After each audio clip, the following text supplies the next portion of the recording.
देशवासियों और संसारवासियों, आज हम सिखों के पहले गुरु और सिख धर्म के संस्थापक गुरु नानक साहब के बारे में विचार करेंगे।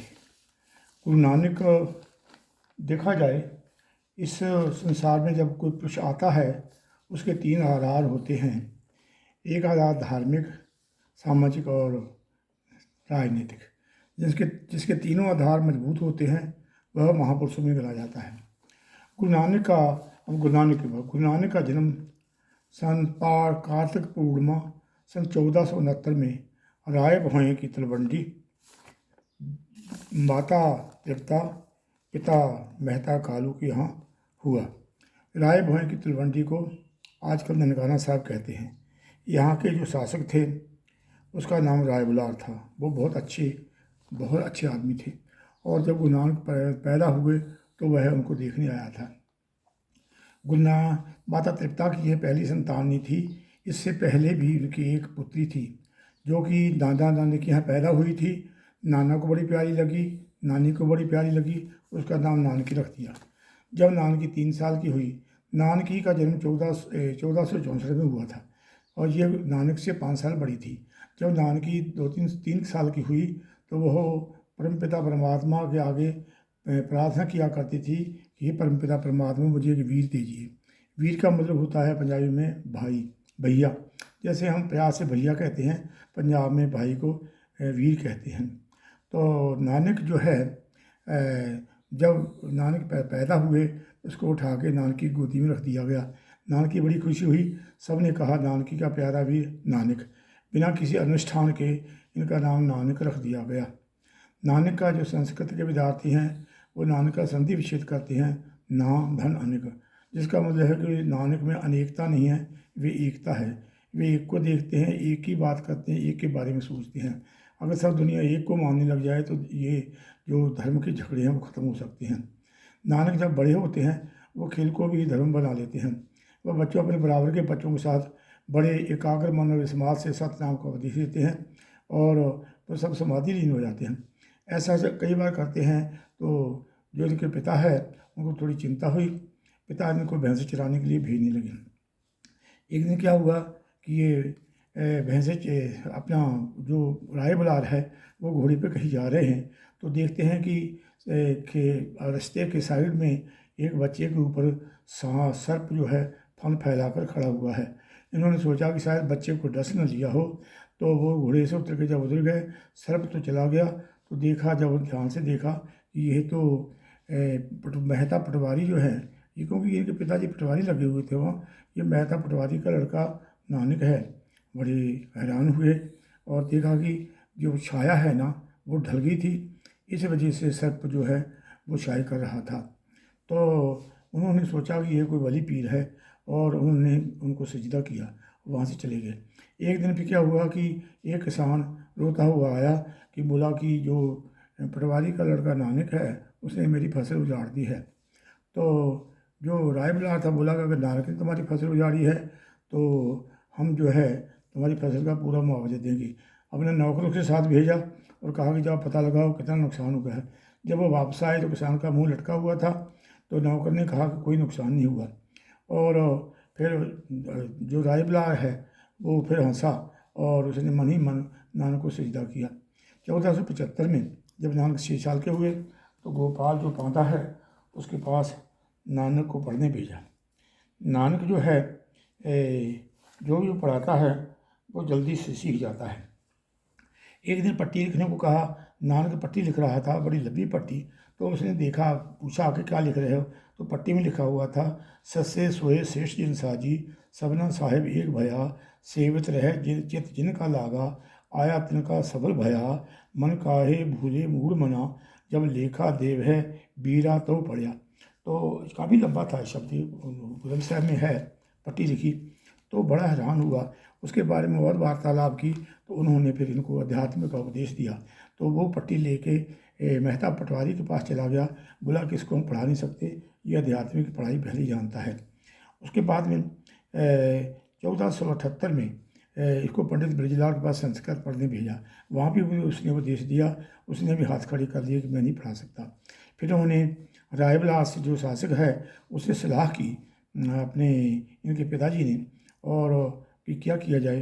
तो बोला कि ऐसा करें, इसको फारसी पढ़ाएं कि जो सरकारी महकमों में फारसी का काम होता है। तो उनको 1480 में मौलवी कुतुबुद्दीन के पास फारसी पढ़ने को भेजा। तो वहाँ पर ये जो अल्फ बे पे पढ़ाने लगा। तो नानक ने कहा कि अल्फ का मतलब क्या है। बोले कि एक अक्षर से नहीं, ज़्यादा अक्षरों से मतलब निकलता है। तो उन्होंने कहा अल्फ का मतलब है, अल्फ में अल्लाह छपा हुआ है। उनको उपदेश दिया, वो भी आ गया, बोला कि नहीं ये जो है हमसे ज़्यादा पढ़ा हुआ है। उसके बाद में अपना जो इसके पिताजी परेशान रहने लगे। उन्होंने सोचा कि चलो इनको किसी व्यापार में डालते हैं। एक दिन 20 रुपये दिए, साथ में एक गांव का ही लड़का, वहीं का लड़का था भाई बाला, उसको साथ भेजा कि वो अच्छा सौदा, सच्चा सौदा करके लाओ जिससे कोई अपने को फ़ायदा हो। तो वहाँ चूक चक की तरफ चले गए। तो क्या देखते हैं कि रास्ते में कुछ साधु अपना भजन बंदगी कर रहे हैं, और इनको काफ़ी साधु हैं। तो उन्होंने लोगों से पूछा, बोला कि ये, उन्होंने बताया कि 5 दिन से ये ऐसे ही यहाँ पर परमात्मा के भजन बंदगी कर रहे हैं और भूखे प्यासे हैं। तो नानक ने कहा कि इससे अच्छा सौदा क्या होगा।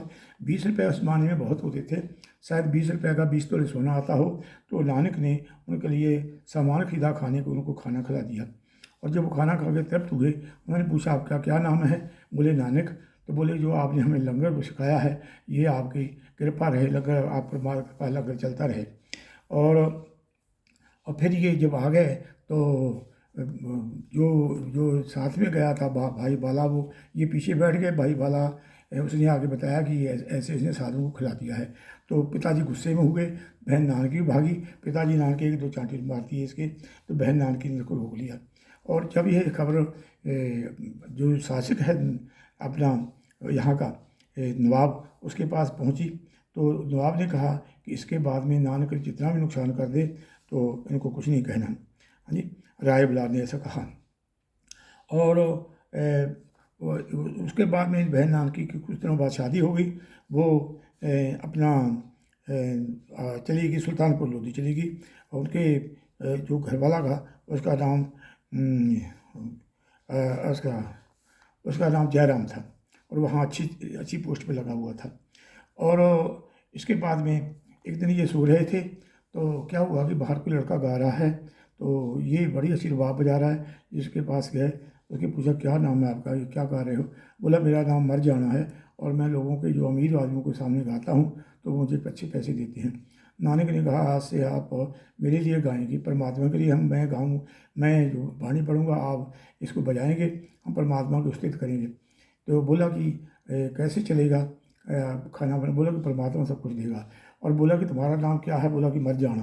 बोले कि मर जाना क्यों है, कि माँ कहती है कि तुम मर जाएगा, तो पहले भाई भी तेरे मर गए हैं। तो उसने कहा कि नहीं, आज से तुम मर जाना नहीं, मर दाना है, इसका मतलब है मरता ना। और ये हमेशा उनके साथ रहा। और 1486 में सलाह करके नवाब जो है अपना राय बिलास, उन्होंने कहा कि अपने जो मेहता पटवारी है, इसने पूछा वो क्या किया जाए। उसने कहा कि ऐसा करते हैं, इसको सुल्तानपुर लोधी भेज देते हैं। वो दौलत खान जो लोधी जो है वो हमारा रिश्तेदार है, वहाँ इसकी और इसकी बहन भी वहीं है, तो वहाँ ये काम करेगा। कि 1486 में इसको एक चिट्ठी दे के वहाँ भेजा। उन्होंने इसको मोदी खाने में नौकरी रख ली। 1487 में वहीं पर इसकी शादी हुई। बटाला में भाई मूलचंद की पुत्री सुलखनी के साथ शादी हुई। जब इसकी शादी होनी थी, इन्होंने पट्टी के ऊपर जो शब्द है जो गुरु ग्रंथ साहिब में सबसे पहले आता है, एक ओंकार सतनाम करतापुरख निर्भव निर्वैर अकाल मूर्त अजूनी सहभंग गुर प्रसाद जप आज सच जुगाड़ सच हैप्पी सच नानक होसी भी सच, ये लिखा। और उसके ऊपर अपने चारों भावने ली। और अपने सारे जो साथ में गरीब आदमी थे उनके साथ में खाना खाया। और जो इसका कपड़े था शादी के, वो इसने भाई मर्दाना को दे दिए। इसकी गृहस्थी अच्छी रही। इनके 2 पुत्र हुए, 1494 में श्रीचंद, 1496 में लक्ष्मीदास। मोदी खाने में ये काम करते रहे। एक दिन क्या हुआ कि मोदी खाने का काम करते हुए तोल रहे थे। मोदी खाना क्या था कि किसानों की जो फसल आती थी उसमें कुछ हिस्सा सरकारी तौर से वहाँ रख लिया जाता था। उससे ही फौज को तनख्वाह दी जाती थी, उनको राशन दिया जाता था। ये तोलते थे, वहाँ चीज़ों को हिसाब रखते थे। तोल रहे थे, एक दिन 1 तोला 2 3 4 करते, जब 13 आया, 13 ही कहते चले गए, पर बात में जुड़ गए। लोगों ने शिकायत की कि ये मोदी खान लुटा रहा है। जब हिसाब किया तो 321 पर ज़्यादा निकले। और उन्होंने जो राय वहाँ का शासक था सुल्तानपुर लोधी का, दौलत खान लोधी, वो बड़ा खुश हुआ। उसने 321 रुपये नानक को दे दिए। नानक बोला कि मुझे नहीं चाहिए, ये पैसे आप गरीबों में बांट दो। तो उसके बाद में एक दिन ये लौटा दिया है सारा मोदी खाना। और 1400 और उसी समय किसी दिन ये जो वही नदी थी उसमें नहाने चले गए और 3-4 दिन लौटे नहीं। तो सब लोगों ने माता बहन नानकी से कहा कि नानक डूब गया है। तो नानकी ने कहा कि वो डूब नहीं सकता, वो तो डूबने वालों को बचाने वाला है। और चौथे दिन बाहर आया, इसने आते ही कहा ना कोई मुसलमान है ना कोई हिंदू, और ज़ोर से आवाज़ में ये कहा।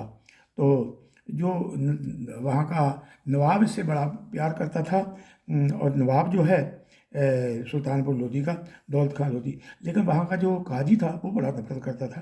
काजी ने इसको कहा कि ये मुसलमानों से नफरत करता है। उन्होंने कहा, गुरु नानक ने कहा कि कोई नफरत नहीं, सब बराबर हैं। परमात्मा के घर में ना कोई मुसलमान ना कोई हिंदू है।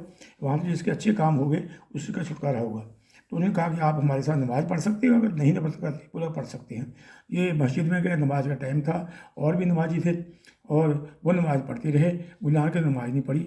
बाद में जब नमाज समाप्त हुई, उन्होंने कहा कि आपने तो तौहीन की है हमारे कुरान की, कि आपने नमाज नहीं पढ़ी। बोला कि नमाज, हाँ आप नमाज कहाँ पढ़ रहे थे? तो उन्होंने तो गाजी से कहा कि आप के घर में जो घोड़ी ने बच्चा दिया था, आप सोच रहे थे कि बच्चा कहीं कुआं में न गिर जाए, पास में कुआं है, आपका नमाज में टाइम कहा था। तो दौलत खान लोधी बोला कि मेरे साथ नमाज पढ़ लेते। बोले कि आप तो काबुल कंधार में घोड़े खरीद रहे थे, आपका मन वहाँ था। बड़े आश्चर्य हो गए सारे। बोला सारे ऐसे ही इधर उधर थे, किसी के साथ नमाज में किसके साथ पढ़ता।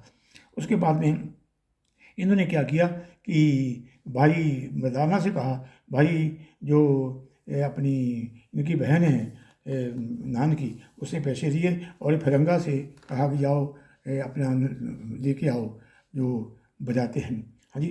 और ये भाई फिरंगा से यहाँ चला गया और वहाँ से बोले, और उसके बाद में ये बोले हम यहाँ काम नहीं करेंगे और यहाँ पर इसके मोदी खाने में काम नहीं करेंगे, और बोले कि अब हम जो है विदेशों की यात्रा करेंगे। जी। तो ये विदेशों की यात्रा करने के लिए चल दिए। और 1498 में ये विदेशों का दासा करने के लिए बोला कि दुनिया जो गलत रास्ते में है उसको सीधे डालता है, जो दुनिया भ्रम लेकर फंसी हुई है। तो 1498 में लगभग ये चले हैं। तो लाहौर पहुँचे। लाहौर में दुनी चंद जो है बहुत पैसे इकट्ठे करके बैठा था, उसको सीधे रास्ते में डाला। और फिर सैदपुर में पहुँचे। अहमदाबाद में भाई लालो के पास पहुँचे। वहाँ पर उस समय क्या हुआ कि एक मलक भागो था, उसने बम बोझ किया था, उसने सबको बुलाया था। पता पड़ा कि नानक आया, उसने नानक को बुलाया, नानक गए नहीं। तो उन्होंने पुलिस वाले भेजी, जो सिपाही भेजे। नानक गए, बोला कि क्यों नहीं आए? बोला कि आपकी जो ब्रह्म भोज है इसमें पाप की कमाई है, आपने धक्के से पैसा मुझे इकट्ठा किया है सामान खाने का। तो बोला कि कैसी है, सिद्ध करो। तो नानक ने कहा भाई लालो से, भाई लालो बड़ा ही तरखान था, उसके यहाँ कोदरे की रोटी बनी हुई थी, अपनी रोटी लाओ। दोनों की रोटियाँ ली, एक हाथ में भाई लालो की, एक हाथ में अपना जो मलक भागो की। मलक भागो की रोटी में खून निकला, भाई लालो को दी रोटी में दूध निकला। तब वो उसने माफ़ी मांगी। वहाँ से ये चल दिए, गढ़वाल के राजा विजय प्रकाश के पास पहुँचे। वहाँ पर उन्होंने बहुत आदर मान किया। श्रीनगर कोटा चुनाव होते हुए सरजू गोमती नदी का जो संगम है वहाँ पर पहुँचे। वहाँ पर गोरख माता था, उनसे बहस हुई और वो हार गए इनकी बहस में। और इसका नाम फिर उन्होंने बाद में नानक झीरा रख दिया गया, नानक झीरा। तो वहाँ फिर बाद में थोड़ी दूर जाके फिर बहस हुई। तो उन्होंने बोला नानक से कि हमें कोई प्रसाद दो। नानक ने वहाँ रीठे लगे थे, उन्होंने कहा भाई मर्दाना से कि लाओ रीठे तोड़ के लाओ। रीठों का प्रसाद दिया, रीठे मीठे हो गए। फिर बाद में ये बनारस में आ गए, राजा हरिनाथ के पास में रहे। वहाँ पर कबीर रविदास इनके यहाँ ये 15 दिन ठहरे। कबीर रविदास की जो वाणी थी इन्होंने दर्ज की, भक्त पीपा की वाणी, सहन की रानी, हाँ जी वाणी जिनकी वाणी थी इन्होंने दर्ज की। और उसके बाद में 15 सालों के ढाका पहुँच गए। वहाँ नूर अनीसा नाम की एक बंगाल थी, वो जो बहुत जादू करती थी, उसको इनको समझाया, उसका जादू नहीं चलने दिया। फिर जगन्नाथपुरी से पंजाब की तरफ पंजाब में आ गए। और हाँ, वहाँ से बंगाल में भी गए। बंगाल में जो जयदेव बहुत बड़ा ब्राह्मण था, वो भक्त हुआ था, उसकी बाणी भी इन्होंने दर्ज की। दर्ज करके बाणी ये पंजाब में आ गए, सुल्तानपुर लोधी में आ गए। सुल्तानपुर लोधी से राय भोई की तलवंडी में आए। राय भोई की तलवंडी में आकर ये इन्होंने फिर रावी नदी के किनारे जा कर के बोला कि यहाँ कोई शहर भी चलना चाहिए, वहाँ से ज़मीन खरीदने के लिए कहा। तो जो करोड़ी मल है पहले ज़मीन देने के लिए तैयार करोड़ी खां था। तो बाद में जब उन्होंने उपदेश दिया तो करोड़ी खां ने फ्री में मुफ्त में वो ज़मीन दान कर दी। इन्होंने अजीत रंधावा के साथ में मिलकर के वहाँ शहर बसाने का आदेश दिया। 1510 से 1515 में दूसरी उदासी ने की है। तो ये मर्दाना और अपने एक से साथ में एक दो और थे, इनको लेके ये सिद्धों की तरफ चलते हैं कि जो सिद्ध लोग जो थे ये यहाँ से ये सॉरी जोधपुर अजमेर की तरफ चलती है, माउंट आबू में चले गए, अमरावती में गए, नंदेड़ गए, नंदेड़ से राजा शिव नाम के पास पहुँचे, तमिलनाडु, केरल, कोचीन में एक कजरी वन है। कजरी वन में जो कौड़ा राक्षस है वो रहता था, उसने मर्दाना को पकड़ लिया। मर्दाना जो है वो उसको मारने लगा था कि उसको कढ़ाई में तल के खाना था। तभी नानक पहुंच गए।